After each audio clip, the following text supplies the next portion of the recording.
내일 인사청문회를 앞두고 있는 이진수 교육부 장관 후보자를 향한 자질 논란도 지금 거세지고 있습니다. 과거 김건희 여사의 박사학위 논문 표절을 밝혀냈던 국민검증단이 이 후보자의 논문들이 연구윤리를 위반하고 제자를 사지로 몰았다고 비판하고 나섰습니다. 자, 목소리 한번 보시죠.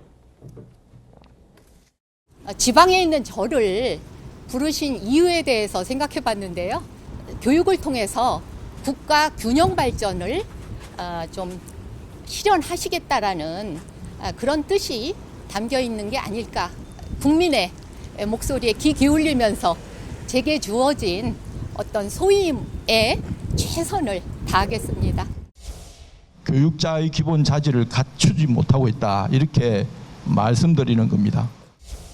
제자들을 사지로 내몰았습니다. 이러한 기이한 형태의 새로운 형태의 논문 표절 행위는 김건희 논문에서도 본 바가 없습니다.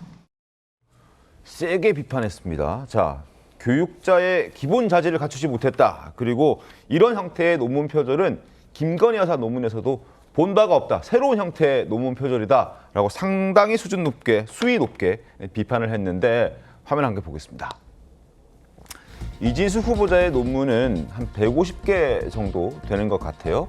150개 중에서 16개가 연구 윤리 문제가 있다는 지적을 받았습니다. 그러니까 16건의 논문 표절이 있었다는 거죠. 제자 학위 논문임을 안 밝힌 경우도 있었고, 그리고 제1저자로 참여한 논문을 제자의 학위 논문보다 먼저 게재한 경우도 있었고, 제1저자로 참여하고 중복 게재한 것도 2건이나 있었다는 겁니다. 양지인 변호사님, 아니 이건 교육부 장관이 아니라 총장도 힘들어 보이고 교수도 안 되는 이런 상황 아닌가요? 어떻습니까? 그렇습니다. 그러니까 연구 윤리를 위반했다라고 볼 수 있는 지금 논문이 16건이나 발견됐다라는 것은 네. 사실 이제 미국 같은 경우에는 이런 표절 논문이 한 개라도 적발이 된다면 사실상 교수직도 이어가기 힘든 현실입니다. 네. 그럼에도 불구하고 지금 총장까지 하고 있다라는 것은 검증이 좀 제대로 이루어지지 않았던 과거가 있었다라는 좀 생각이 들고요. 네. 이것은 단순히 이진수 후보자의 문제 뿐만이 아니라 당시에 그 이진숙 후보자와 연을 맺었던 다른 제자들의 사실 문제와도 긴밀하게 연결이 되어 있습니다. 네. 만약에 지금 중복 발표된 논문 중에서 이진숙 후보자가 이거 내가 사실은 제일 저자로서 교신 저자로서 역할한 것이고 사실은 제자들은 뭐 부수적인 보조적인 역할밖에 하지 않았다라고 한다면 제자들이 사실 주가 되어서 발표된 논문들이 다 취소가 될 수 있는 것이고 그러니까요. 그렇다면 내가 학위를 받는 데 있어서 쓴 논문인데 그게 취소되면 학위 취소까지도 연결될 수 있는 제자들의 학위가 부분이거든요. 취소되는 상황까지 벌어질 수 있는 거예요. 맞습니다. 그렇기 때문에 저는 사실 청문회에서 이 부분에 대해서 어떻게 좀 해명을 할지가 좀 궁금한 부분이고 만약에 본인이 살고자 해서 이것을 사실은 내가 주도했다. 내가 제일 저자인 것이 맞다라고 하는 순간 네. 제자들의 학위가 지금 굉장히 위태로운 상황이 처해질 수가 있기 때문에 어떤 굉장히 고민이 되겠죠. 그런데 그 와중에 어떠한 선택을 내릴지가 굉장히 좀 관심입니다. 성시영 부위원장님, 예. 지금 이진숙 후보자가 장관이 되기 위해서 자신을 믿고 따라왔던 제자들, 학생들까지 밟고 가야 되는 그런 상황이 벌어질 수 있는 겁니다. 그러니까 해명이 좀 되는 부분도 있고 해명이 여전히 안 되는 부분도 저는 섞여 있다고 네. 봅니다. 그러니까 아까 우리가 앞서 다뤘던 것도 저도 보좌진 출신이라서 참 곤란한 부분이 있었는데 이 부분도 저도 대학원생 출신이다 보니까 네. 이 부분은 사실 공대거든요. 공대 같은 경우는 약간의 특성이 있어요. 공대는 보통 랩실로 운영이 되는데 교수가 사실상 연구 주제를 거의 다 설계를 해주고 대학원생들은 그거를 수행을 잘 하면은 사실상 학위 논문을 완성시킬 수가 있습니다. 그렇기 때문에 교수가 그 학위 논문 완성에 아주 큰 책임을 지고 큰 기여를 하는 건 맞습니다. 근데 네. 보통 그런 거를 교신 저자로 들어가게 돼 있거든요. 그러니까 단독 이름으로 넣지 못하게 해놨어요. 그러니까 근데 과거에는 그런 나쁜 악습이 좀 있었죠. 그렇기 때문에 그런 것들을 그러지 말자라고 하면 2014년에 연구 윤리 규정을 강화하면서 제자의 논문을 본인 단독 논문으로 게재하지 말라라고 규정을 한 게 2014년입니다. 근데 이진숙 후보자 같은 경우는 2014년 이후에도 저런 사례가 그렇죠. 있어요. 그게 지금 문제거든요. 사실 교육부 제가 말씀드린 연구 윤리를 강화시킨 주체가 누구냐? 교육부 장관입니다. 교육부 장관이 이 학계에서 일어나는 이런 연구 행태들의 잘못된 부분을 이러지 말라, 강화해야 된다라고 주장하고 그 규정을 만드는 사람이거든요. 그렇기 때문에 본인이 보면은 그 규정에 어긋나는 행동을 한 사람이에요.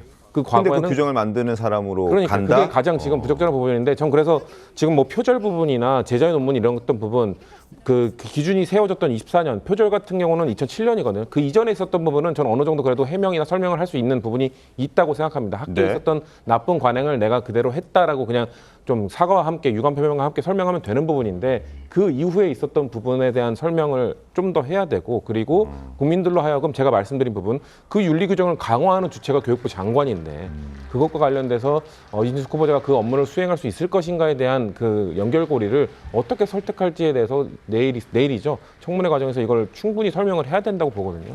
윤리 규정을 어긴 이진숙 후보자가 그렇죠. 윤리 규정을 관리 감독해야 되는 교육부 장관 자리로 가는 게 적절하지 않다라는 비판이 나왔습니다.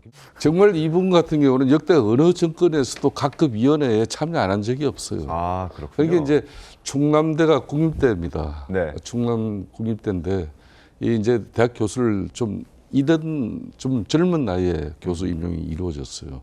그래서 상당히 좀 일찍 출세를 하신 분인데 이 국립대학교 같은 경우는 사실상 공직자의 신분이거든요. 그렇기 때문에 이게 자신이 대학 논문의 이 표절 사항은 얼마나 앞으로 공직자로서 자신의 나중에 큰 문제가 되는 걸 누구보다 잘 아시는 분이에요. 그런데도 저렇게 논문 표절을 많이 하면서 자신의 어떤 학계에서의 지금 건의를 만들고 또 자신의 어떤 품격을 만들어내는 그런 부분에 대해서 제자들을 좀 잘 활용한 선수는 선수죠. 그렇지만 이제 이분 같은 경우는 대학 학위의 건의와 수준은 그 대학에서 발표되는 논문이 절대적인데 맞습니다. 그렇게 어떻게 다른 부처 또 장관이면 그나마 또 막 또 뭐 그날 당일만 또 치고 넘어간다 칩시다. 근데 교육부의 수장이에요. 그것도 사회부총리 지휘입니다. 맞습니다. 그런 만큼 대한민국 저분이 또 황당무계한 이야기도 좀 잘해요. 그게 서울대학교 10개를 만들겠다. 그 서울대학교 10개 만드는 게 지금 국립대학교들이 내부적으로 얼마나 부실한 요인이 얼마 이 방만한 경력뿐만 아니라 학사 관리뿐만 아니라 교수 임용 이런 전반적인 문제가 너무 많거든요. 그럼에도 불구하고 서울대학교 같은 대학교를 갖다 10개를 만들면 국민의 헬스를 갖다 가지고 그렇지 않아도 지금 제가 모든 대학을 다 국립대를 불실하게 평가하는 건 아닙니다만은 그 인식 자체가 저런 사람이 어떻게 교육부 수장이 되냐. 그런데 이참에 이분도 자신이 판단해 주는 게 좋아요. 범학계 국민검정단이라는 이름으로 그냥 학계 그냥 교수 뭐 강의하시는 분들이 다 들고 일어난 거 아닙니까? 맞습니다. 저는 심각하게 봐야 되는 거예요. 알겠습니다. 자, 어쨌든 제자를 사지로 내몰았다라는 비판까지 나오고 있는데 저희가 준비한 화면 함께 살펴보죠. 2014년 색채학회에서 발표한 논문입니다. 그런데 이진숙 후보자의 논문과 제자인 A씨의 논문의 표절률이 48%라는 거죠. 절반에 가깝습니다.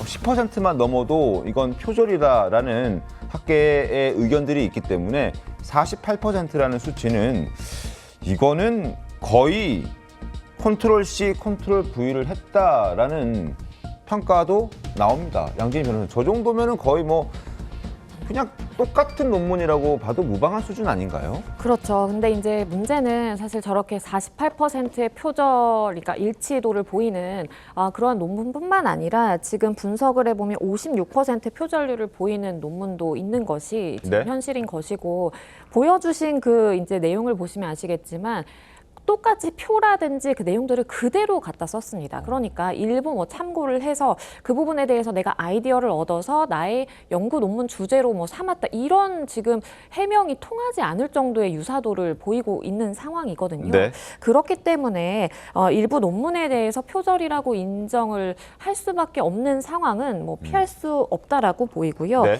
문제는 본인이 교육부 장관 후보자로서 이러한 문제에 대해 어떻게 인식을 하고 어떻게 좀 비판을 할 수 있을지 이 부분이 이제 청문회 관전 포인트라고 보입니다.